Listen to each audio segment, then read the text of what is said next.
Ito po mga bossing ko ang nag-iisang amulet namin. Ito po ay ginagamit lalo-lalo na kung ikaw ay negosyante or mananaya or nais nyo po na ma-achieve kaagad ang mga pangarap po ninyo sa inyong pong buhay. Ito po mga bossing ko ay merong mantra sa likod at maging sa harap. Ito po ay ibig sabihin po niyan, Chinese prayer, dream come true mga bossing.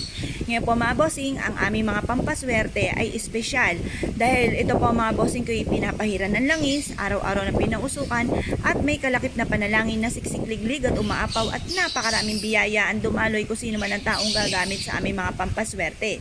Pwede nyo po siyang gawing kwintas, i-necklace nyo po siya or kaya po ay gawin siyang pendant or kaya po ay gawin nyo po siya na bracelet or kaya ilagay sa inyo pong packet upang sa ganon sundan ng kaswertehan.